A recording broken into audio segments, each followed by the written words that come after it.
Goeiemôre julle, Rihanna weer saam met julle van die Bybel in 1 jaar. Vandag kyk ons saam na Matteus 23 vers 13 tot 36. In hierdie gedeelte is Jesus nog steeds besig met sy laaste openbare lering hier op aarde. In hierdie gedeelte lees ons van die 8 waarskuwings veroordeel aan die sogenaamde geestelike leiers, die fariseërs, die skrifgeleerdes en die geveinstes. Nou hierdie geveinstes is mense wat skynheilig en vals is en soos akteurs maskers dra. Dis mense wat met hulle monde God geëer het, maar wie se dade die teendeel bewys het. Hierdie goddelike waarskuwings van veroordeling staan direk in kontras met die 8 saligsprekinge van Matteus 5 vers 3 tot 11. Nou kom ons gaan kyk nou saam na hierdie 8 punte waaroor Jesus hulle aanspreek en waarvoor hulle geoordeel gaan word. In vers 13 lees ons dat die godsdienstige leiers mense van die koninkryk van die hemel weerhou het, deur menslike tradisies en godsdienstige reëls belangriker te maak as God se woord. In vers 14 word hulle gewaarsku omdat hulle mense mislei vir eie gewin, en dat hulle steel van die kwesbares.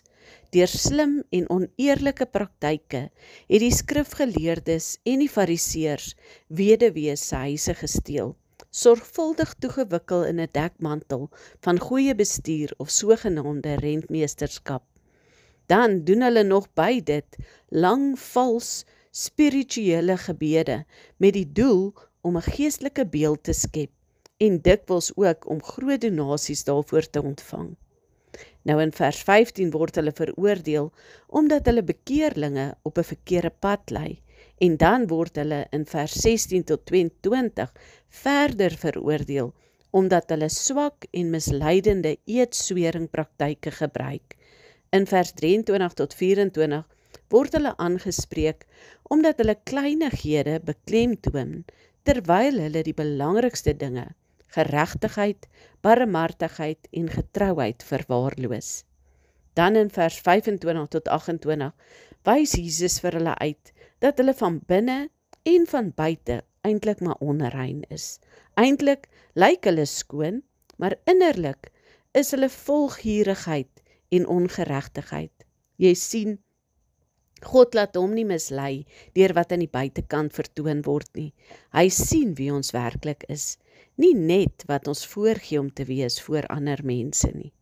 Dan laastens word hulle in vers 29 tot 34 gewaarsku, omdat hulle grafte bou en versier van die profete en die regverdiges, en hulle dan self te verontskuldig aan wat hierdie mense gedoen het, terwyl hulle dieselfde sonde as hulle voorvaders gedoen het, en selfs nog erger, deur die profete en die regverdiges dood te maak. Nou net soos die geveinstes, moet ek en jy nie Jesus se oordeel geringskat nie. Hy het gekom om ons te kom verlos van ons sonde, om ons te kom red van 'n ewige oordeel, maar ons het 'n keuse of ons sy liefdevolle offer as verlosser gaan aanneem en daarvolgens leef en die saligsprekinge van Matteus 5 deel maak van ons lewe, of gaan ons soos hierdie skynheiliges leef vir wie daar 'n oordeel wag. Mag ons vandag op ons knieë gaan met dieselfde gebed wat Dawid tot die Here gebid het in Psalm 86 vanaf vers 11 tot 13 wat lees: Leer my Here u weg, ek sal in u waarheid wandel. Verenig my hart tot die vrees van u naam. Here my God, ek wil u loof met my hele hart en u naam vir ewig eer, want u het my siel uit die doderyk diep daaronder gered. Mooi dag vir julle. Totsiens.